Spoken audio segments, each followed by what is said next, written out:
Conditions appear favorable for the storm to increase to full hurricane strength within the next 24 hours. Forecasters at the National Weather Service began keeping a close watch on the tropical depression while it was off the coast of Africa. That was July 29th. At 10:30 last night, it became the 1980 hurricane season's first tropical storm, named Allen. We saw a lot of increase in strength during the morning, up until about noon or so. Since that, the rate of strengthening has tapered off some and may be strengthening a little bit, but not so much. However, we do expect it very likely will become a hurricane within the next 24 hours. At this point, is there any indication it's going to be influencing the weather here in South Florida or heading towards us? We can't say that at all. It's much too early to speculate about that. There are too many things that could happen. It's over 2,000 miles away from here. It would be several days before it could possibly affect us. And during that time, it has a chance to go one of a number of different directions. So it's too early to say. Hurricane Hunter planes will be dispatched to fly over Tropical Storm Allen tomorrow. August storms tend to be dangerous ones, according to forecasters at the National Hurricane Center. They add that this one is still a long way from South Florida.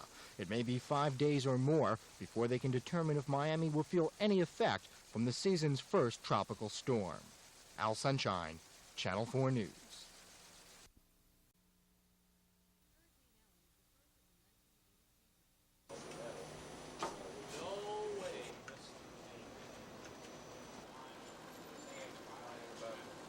I think that David last year gave us an excellent opportunity to check out our hurricane preparedness procedures, both as a community and as individuals, and I think we're going to be much better off this year if we have to post hurricane warnings than we were prior to David. I think that we should, the information we have is that... Thank you for Deer County ESO. Deer County ESO. Thank you.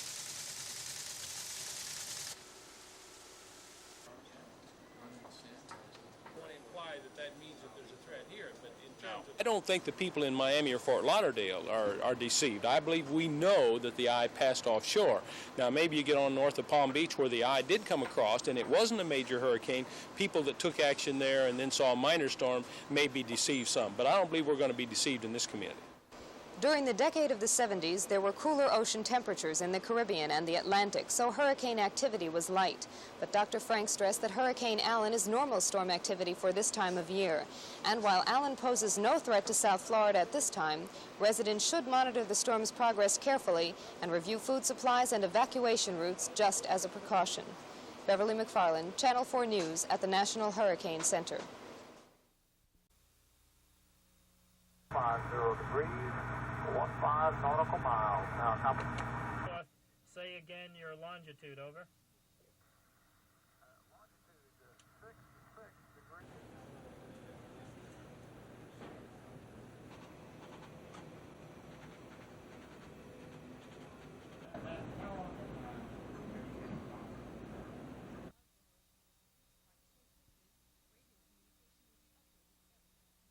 We're getting weather reports from the islands about every hour, so we get reports in all the time.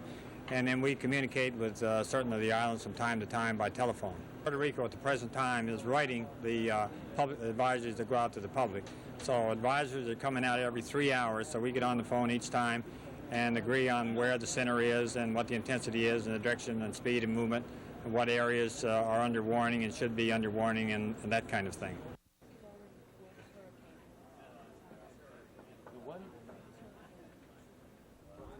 At 6 o'clock they had...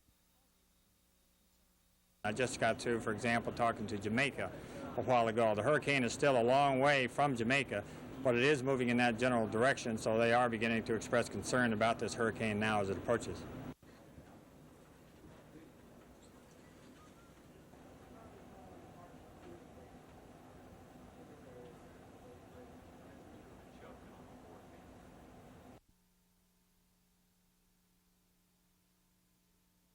This room is quiet right now, but if a hurricane or other natural disaster materializes, it becomes the Emergency Operating Center, the nerve center for state officials and state government to react.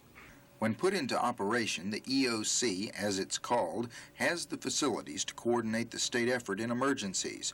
Hurricanes and other storm systems can be tracked. teletypes receive all the latest updates from the Weather Bureau. There are open phone lines to regional centers throughout the state, and there are portable phones and radio links in case the phones go out. Disaster Preparedness Chief Bob Wilkerson says the facility allows them to coordinate the state assistance to areas facing problems. Equipment for staffing of shelters, emergency movement equipment, ambulances, air ambulances, additional road equipment to keep the routes open as the storm begins to move in and we have washouts and rain problems. Right now, officials are carefully watching Hurricane Allen. He's still far away, but Wilkerson says they will probably start staff briefings tomorrow, just in case. Ray Wise, Channel 4 News, Tallahassee. Okay, Allen is a very severe hurricane, no question about it. It's the third strongest hurricane that we have on our records in the Atlantic or the Caribbean or the Gulf of Mexico. Now, of course, that would be modern records. We don't know what happened 200 or 300 years ago, but it's a very significant hurricane. At the present time, it is moving in the direction of Jamaica or the south coast of Haiti. So we have hurricane watches in those areas, and the governments now in those two countries are considering maybe changing those watches to warnings. Do you expect Allen to intensify? Well, Allen has intensified about as much as we hope that it's going to on a relative scale of 1 to 5, and we call that a Saffir-Simpson hurricane scale. It is a Category 5 right now, so it's a very, very intense hurricane. We hope that the storm will level off and that the winds maybe even begin to weaken some as it approaches the islands. How about, is it too early to tell how South Florida may be affected by this? How does it look for South Florida? Yeah, I think it's just too early yet. The immediate concern is Jamaica and Haiti. Let's let the storm get by there, and then we'll have plenty of time to worry about whether there is indeed a threat to South Florida.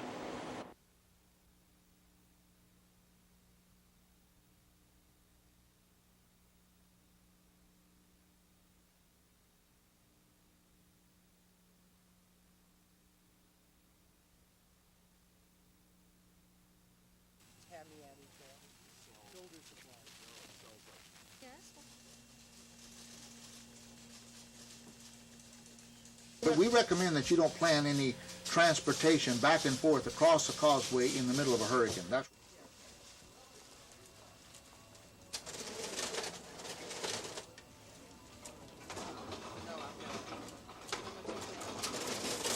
well, certainly they should have in a supply of food that can be prepared even if the electricity is off.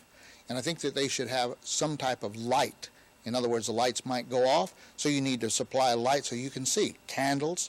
I don't think candles are the best in the wind area, but candles certainly answer the question. Flashlights might be good. Batteries that do work, and then flashlights and radios and so forth should be inspected. And when I mention radios, certainly you want to keep up with what's going on. If you lose your electricity, your TV is not going to be there. The batteries in your radio should be inspected because they might have been leaking. This is the type of supplies that might be very important.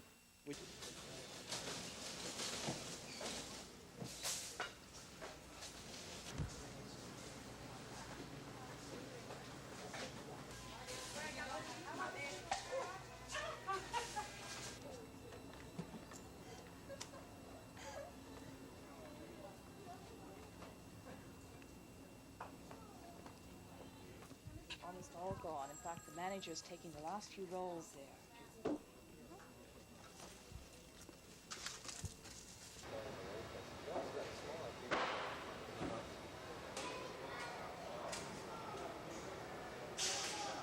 Do you think many people are starting to shop now? Yes, I think so. Even in the grocery stores. How many years have you been down here? Since 45. You're not taking any chances? No. I'm here 31 years. You think now's the time to go shopping? Yes, I would be prepared. You never can tell how they're going to turn out. Have you noticed any shortages while you've been out shopping this morning for hurricane supplies? Yes, I went to 3 stores and no one has any masking tape left.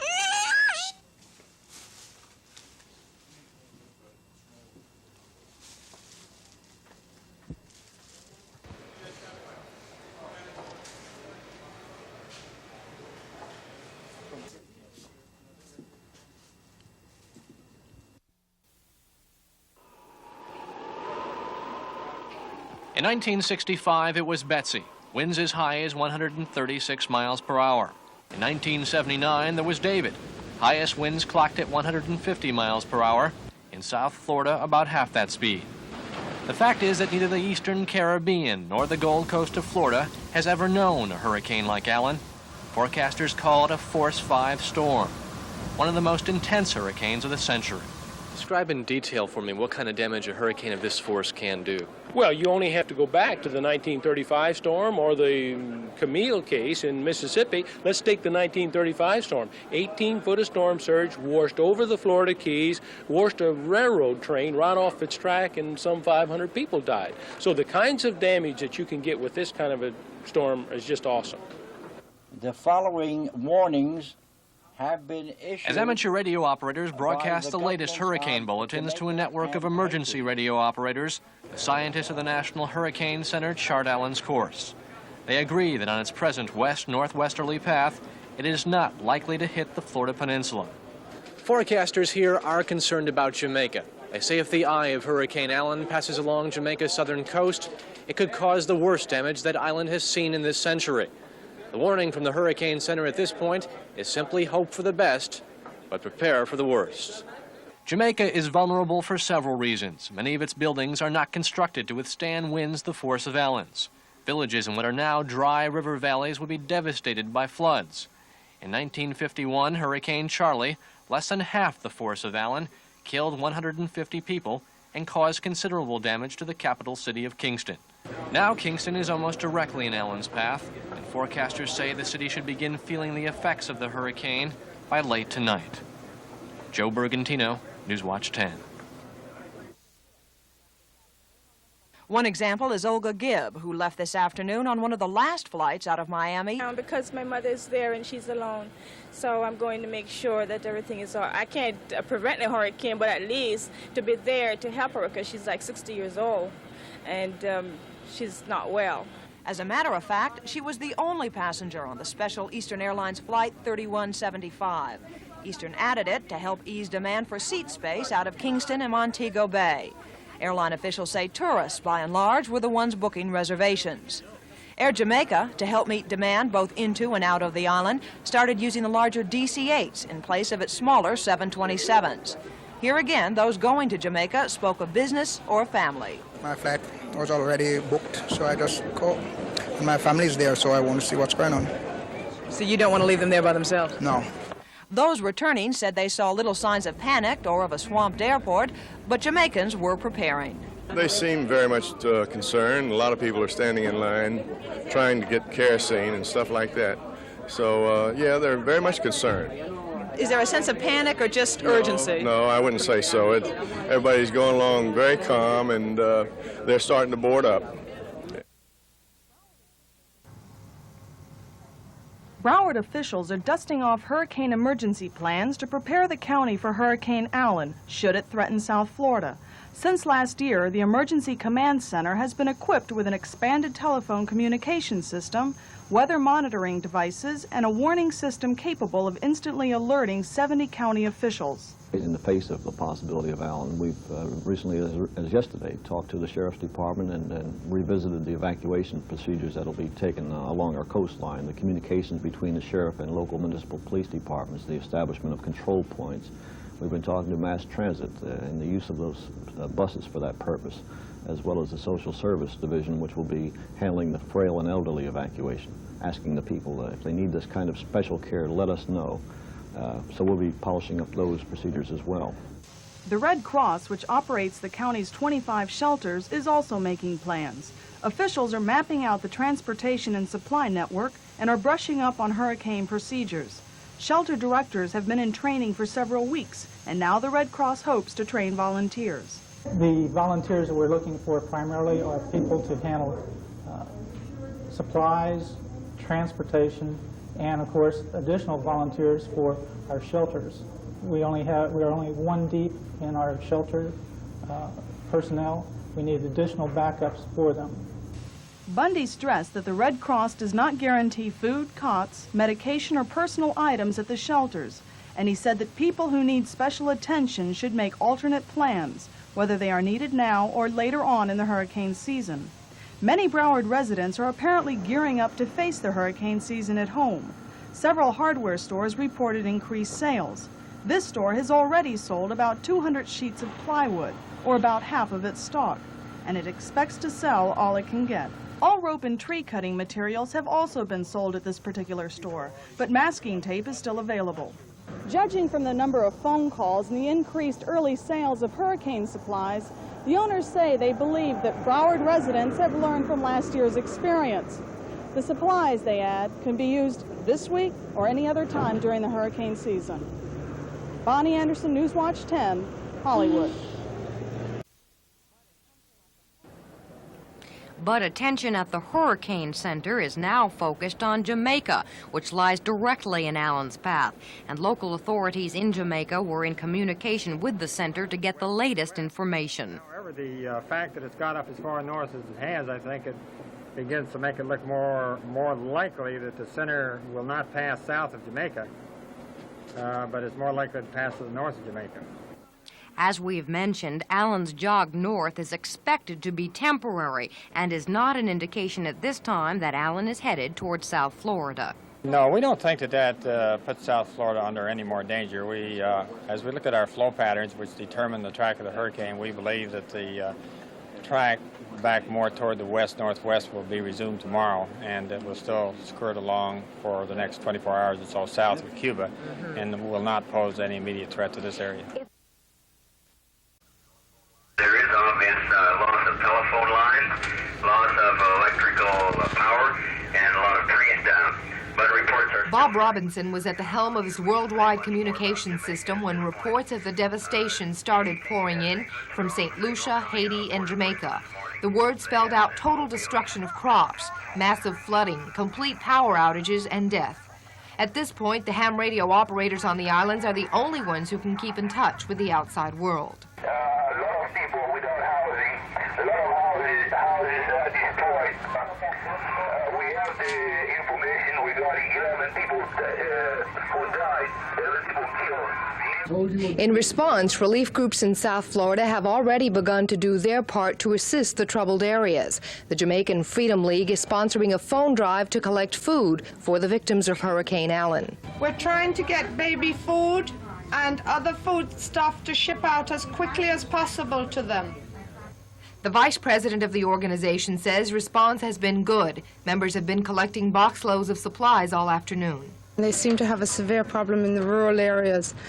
Food is not getting to them, and being as the crops have all been wiped out. There are 2 priests that have already been in contact through handsets, and they're going to run the distribution of all what we can get. The American Red Cross is also standing by in case they're needed. Part of the assessment is, are there airports available still? Will things have to be shipped in rather than flown in? Meantime, 53 Red Cross shelters in Dade have been manned and filled with a full day supply of food in case Allen heads this way. Although that seems premature, officials say it's better to be safe than sorry. Ileana Bravo, Newswatch 10. Barrier reef that runs in front of our hotel here, about 100 yards offshore.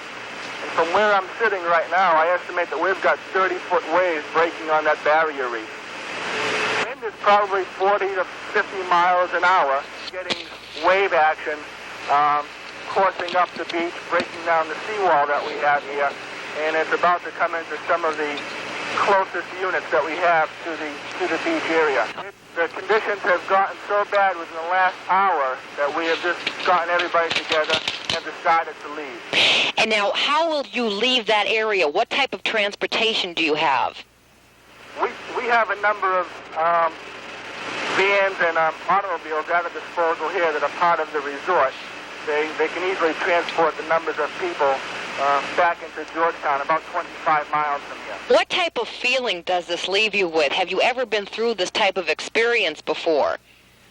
Well, no, not really. I'm from the Northeast, and I've seen bad storms, but I guess the feeling is saying that you're helpless. You just see the waves breaking, and it's just about knocked down my beach bar and other things that I've got close to the beach itself, and there really isn't anything you can do. The water just pounds on it, and it's gone. Now, what is this going to do to your business?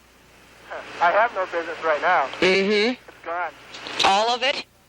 The mess that I can see here will take me many, many weeks to straighten out. I don't have the beach anymore. There really isn't anything. We've done all we can.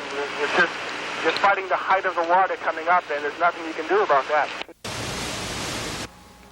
I'm sorry.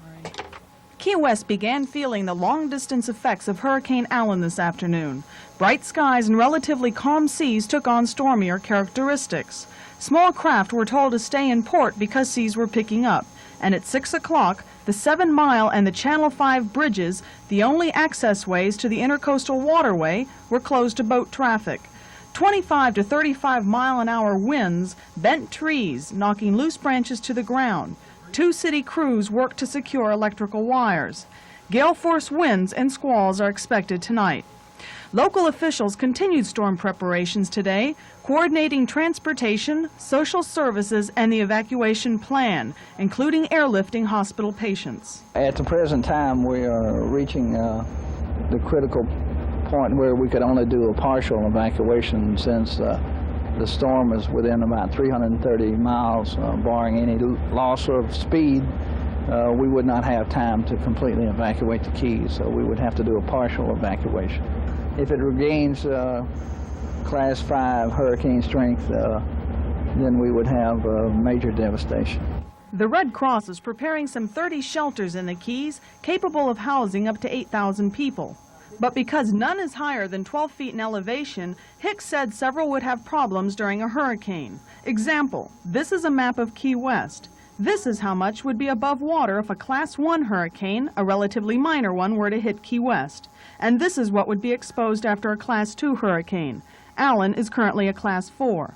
But despite the weather conditions, Key West residents appeared calm. Several said they had lived through similar circumstances countless times. While county and city officials are taking preliminary steps to prepare Key West in the event of a hurricane, they admit that these preparations will probably only be effective during a strong storm. If Hurricane Allen were to hit Key West at its present strength, they say that 99.8% of the city will be underwater. Bonnie Anderson, Newswatch 10, Key West. I'm Wyatt Andrews reporting from Dinner Key Marina. Hurricane Allen is already responsible for gusting winds in Dade and Broward counties, but the impact of this hurricane, should it stay on its present course, will be no more than that of a squalling thundershower. Perhaps Allen's biggest impact on mainland Florida has been on boaters. Small craft warnings were issued from Jupiter Inlet south through the Keys today, leaving many boaters worried about the fringes of the storm. I'm going to approach the ocean with a lot of caution, but I figure this boat can handle the bay. Harry Perez got his boat ready for the short trip up the Miami River, the shelter for small craft in the event of a major storm. You know, it's hard for the boat to, leave a slip. You might do some damage. So we, just would rather leave before the winds start, coming our way.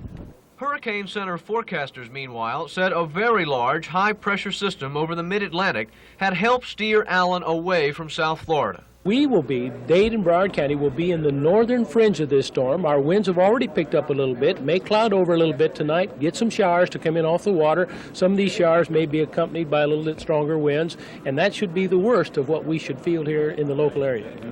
For travelers at Miami International, things were almost back to normal. Flights to Port-au-Prince, Santo Domingo, and Kingston were restored, while flights to the Cayman Islands were canceled. Airlines did have some trouble booking flights today for passengers with seats on flights canceled yesterday. Still, Allen is a major hurricane that will reach its closest point to South Florida sometime early tomorrow morning. At that point, it will be less a threat to land in the Caribbean and much more a danger to land off the Gulf of Mexico.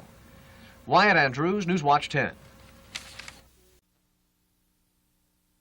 Ground zero on the monitor at the National Hurricane Center is Brownsville, Texas. The big storm bearing down on the Texas coast is Hurricane Allen.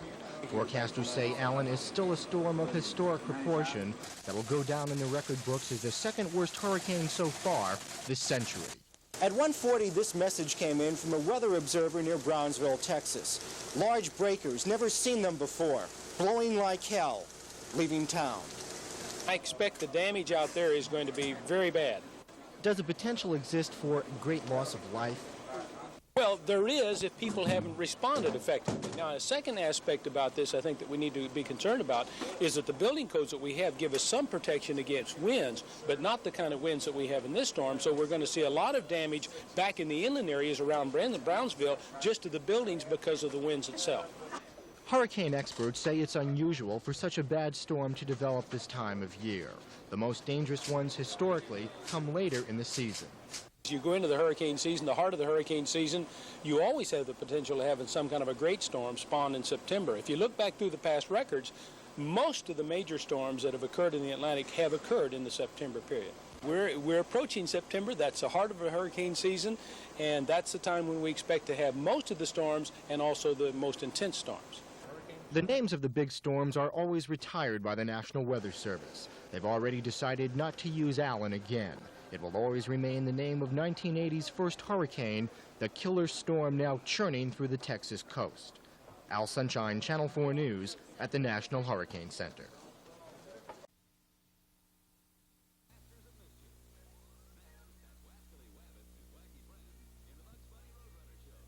It's located very near Laredo, and it's continuing moving towards the west-northwest, has winds up about 75, 80 miles per hour still. Well, it would no longer be a Category 5 hurricane then? No, in fact, it decreased during the night before it entered the coast, so it was only a Category 4 or maybe a high 3 when it hit the coastline.